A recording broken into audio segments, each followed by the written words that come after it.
I heard in an interview you did previous, you talked about how you and Ryan Gosling both came up with the motorcycle robber who goes into the truck, like separate of each other.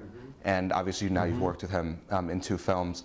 How was it finding like an artistic connection with someone like you seem to have found with him? I feel very blessed to have had the kind of working relationship and the collaboration I've had with Ryan. He's a really magical person. You know, he is just great to be around. He makes the world a better place, and when you're making a movie with him, he makes your movie a better movie. He's just flush with ideas, flush with inspiration. Has an ability to do things which is, rivals anyone's ability, and really a blessing.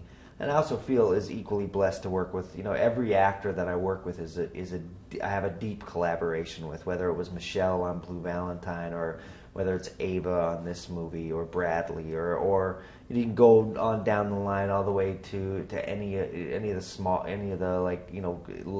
characters that have less screen time in this film. I have a very rich collaborative relationship with everyone, and that's what I'm asking from my actors. I'm asking them to partake in the creativity of the film, and in the creation of the film, and in the collaboration of the film. I want them to. I always ask my actors, I say, do 2 things. If you can do 2 things for me, you'll give me a gift. I said, please surprise me, and please fail, because I feel like if you can do both of those things, I feel like you'll be in a good spot. The whole failure thing came from when I'd done like a number of documentaries, and I was interviewing Danica Patrick one time, and I asked her, I said, how did you get to this place? How do you drive so fast, And she says, well, my whole life, what I'd always do is I'd drive as fast as I could. I knew how fast I could drive.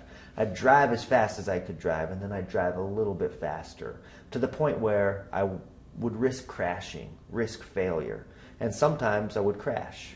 But in crashing, I'd also push my boundaries, push my limits, and get better and get faster. So I'm always asking my actors, if they can fail, if they can fall on their face in front of the cameras, that they can always succeed too. And then in terms of the surprise, as an audience member, I always, let's say this. Before I was a filmmaker, I was an audience member. And so when I watch movies, I like to feel respected. I like to feel... I like to feel the surprise of movies. So I'm always asking my actors to make me feel like I would feel as an audience member. And I feel if I'm watching on my monitor and I feel surprised, that the same thing will happen in the theater. One big example of that came from Blue Valentine was that got talked about a lot was the bridge scene, where you told Michelle and Ryan conflicting ideas going into the scene. Was there anything on that level, any really unique way of working with any of the actors in this movie? Yeah, sure. Every scene was, every scene has a different process into it. Some, and some you can't always prepare for. I'll give you an example. Like, Ryan called me a few months before we started shooting the film, and he said, "Hey D, how about most tattoos in movie history?" I said, "You want a lot of tattoos, huh?" And he says, "Yeah, and I want a face tattoo." And I said, "Face tattoo, really?" I said, that's a big commitment, face tattoo. And he says, "No, face tattoos are the coolest," he says, "and this one's going to be a dagger, and it's going to be dripping blood." And I said, "Well, look, if I was your parent, I would say don't get a face tattoo, but you're the dude.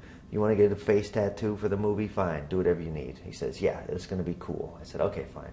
So we're shooting the first day, and I noticed there's something bothering Ryan, and he says, at lunchtime, and he says, "Hey D, can I talk to you for a second?" I said, "Yeah, what's up?" And he said, "I think I went too far with the face tattoo." And I said, "Well, see, that's what happens when you get a face tattoo. You regret it." And he says, "Yeah, you think we can take it off? Reshoot that stuff?" And I said, "Absolutely not. Now you're stuck with it. Now you got to walk around the whole movie with it."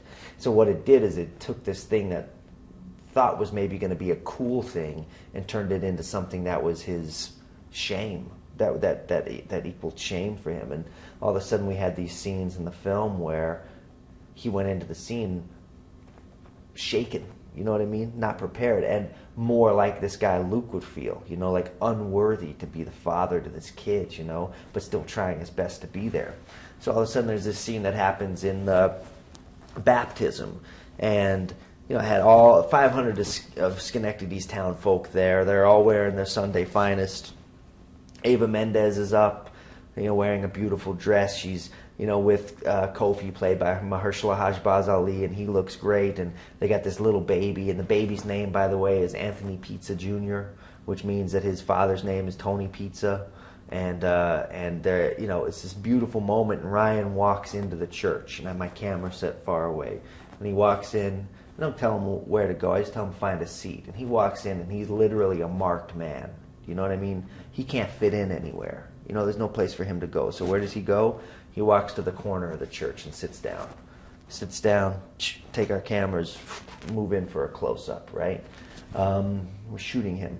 And I notice that he's trembling, and I notice he's like holding back this surge of emotion that's overcoming him. Where is it coming? It's never written that way. It's not supposed to happen in the script. He's not been preparing for this. It's happening to him in this place. And as his friend, I wanted to shut the camera off and go give him a hug, But it's what's happening. It's what all of the decisions that he made as an actor are now affecting this character, and this character all of a sudden is alive, and he's no longer acting. He's behaving.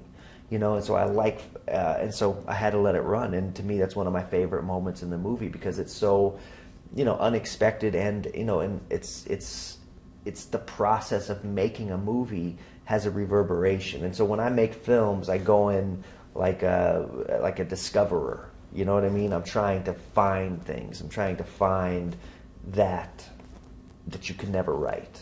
Yeah.